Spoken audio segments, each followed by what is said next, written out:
Padre Francesco. Papa Francesco, all'infinito amore misericordioso.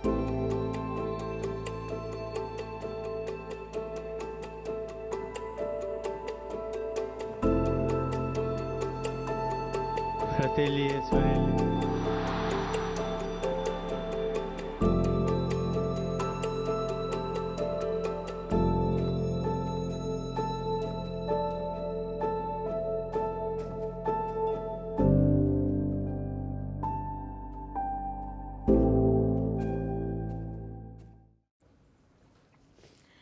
He was a pope of many firsts.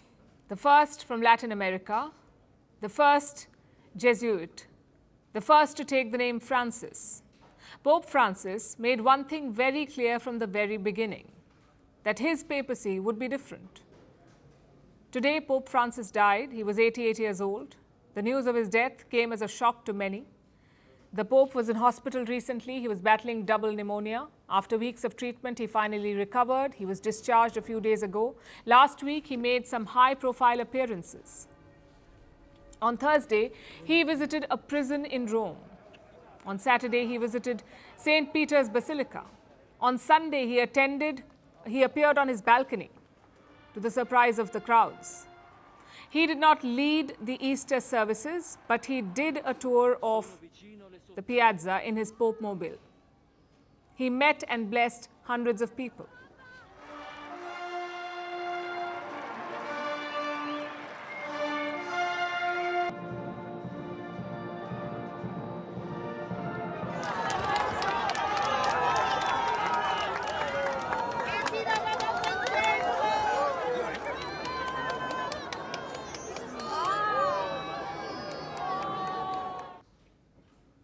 He also met with US Vice President J.D. Vance and even exchanged Easter greetings. Not been feeling great, but it's good to see you in better health. Earlier today, the news of his passing was made public. Thousands have already gathered in Vatican City. People are mourning. Some were seen crying. Tributes are pouring in from across the globe, including from world leaders.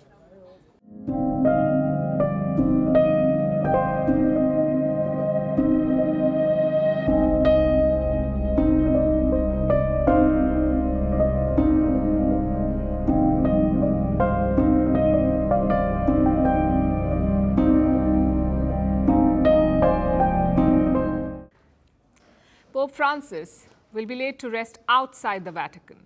This marks a significant departure from tradition. Typically, popes are buried beneath St. Peter's Basilica, but Pope Francis chose a different resting place.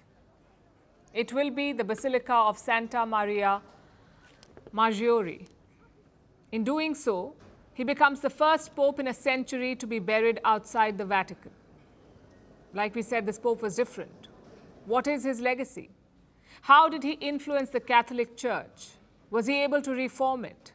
Who will be the next pope, and how is the pope selected?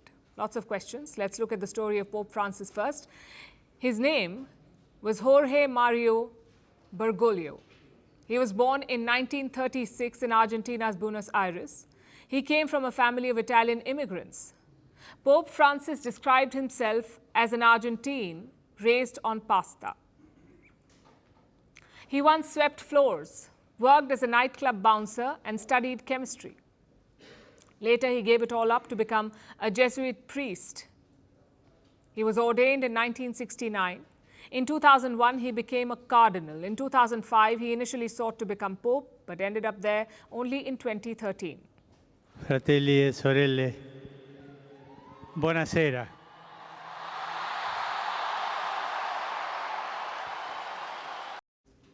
His vision for the papacy was simple: strip away the pomp and return to the gospel. He ditched the papal palace for a guest house. He usually flew economy. He cooked his own meals. He auctioned off his Harley Davidson. He snuck out at night to feed the homeless. In some ways, Pope Francis was a traditionalist, like on issues of abortion and celibacy for priests. In other matters, he broke the traditional papal mold. He allowed blessings for same-sex couples. If someone is gay and he searches for the Lord and has goodwill, who am I to judge? He tried to clean up financial corruption in the Vatican. He appointed more women to leadership roles, urged for immediate climate action, built bridges with the Muslim world, sought to play peacemaker in conflicts, called for a ceasefire in Gaza and Ukraine, and asked for compassion for refugees. This morning, I received 2 delegations, one of Israelis who have relatives held hostage in the Gaza Strip and another of Palestinians who have relatives imprisoned in Israel. They suffer so much, and I heard how both sides are suffering. This is what wars do. But here we have gone beyond wars. This is not war. This is terrorism. The Pope faced 2 big challenges. One was tackling clerical sexual abuse in the church. He tried to address it, even issued an edict to report it. But he was accused of not doing enough. This is my anguish and pain, the fact that some priests and bishops violated the innocence of minors and their own priestly vocation by sexually abusing them. They are something more than despicable acts. It is like a sacrilegious cult, because these boys and girls had been entrusted to the charisma of priests in order to be brought to God. The other challenge was Catholicism losing ground. Country after country is seeing massive drops in church attendance. There are fewer baptisms. People may still identify as Catholic culturally, but they do not practice it. The church's moral rigidity often alienates people. Younger generations are seeking meaning elsewhere. So Pope Francis had to tackle that, which is why he traveled extensively, especially in Africa and Asia. In fact, his last trip was a 12-day visit to Asia.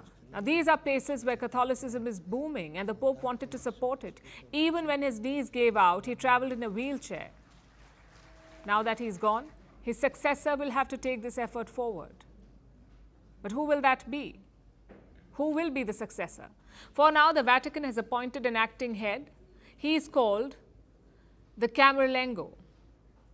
After the Pope is buried, the search for a new Pope begins. It starts with a private gathering at the Vatican called the Conclave. Now, technically, any Roman Catholic male can be elected Pope. He is chosen by a group called the College of Cardinals. For the selection of the Pope, every cardinal under the age of 80 travels to Rome. Once they arrive at the Vatican, the process begins. The voting takes place in the Sistine Chapel. Each cardinal receives a ballot and writes the name of the candidate they want to elect. But they cannot vote for themselves. If a cardinal gets more than 2/3 of the vote, he becomes the Pope. If no one reaches that threshold, 2/3 of the vote, voting continues. They repeat that process. Sometimes it takes days until a decision is made. The entire process is secretive. Voting is done behind closed doors. No talking to anyone outside the room. No phones or cameras. The Sistine Chapel is off limits to all. Once the vote is cast, the ballots are burned with a special chemical. If the smoke is white, the world knows that a new Pope has been chosen. If it is black, it means the voting is still on. And the world waits. The smoke is a signal, a way for the outside world to stay updated on the progress. So who could be the next Pope?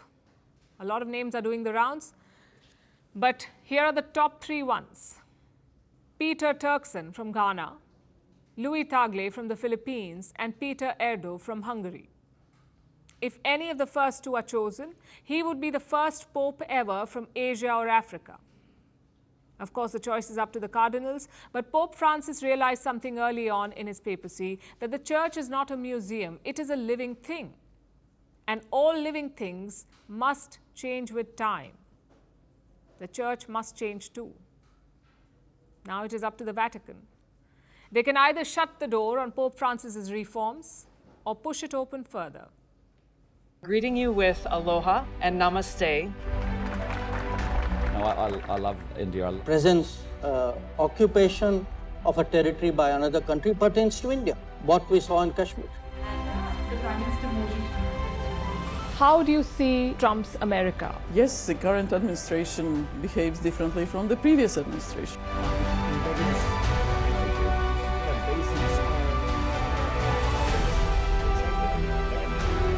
Are you saying that there are foreign powers who are trying to bring down the current government in Syria? Exactly. Bluntly, Iran, maybe Russia too. Prime Minister Modi committed to South-South, cooperation. Not over 50%. Is Ukraine prepared to pay the price for that peace? No compromises at the cost of territorial integrity and sovereignty.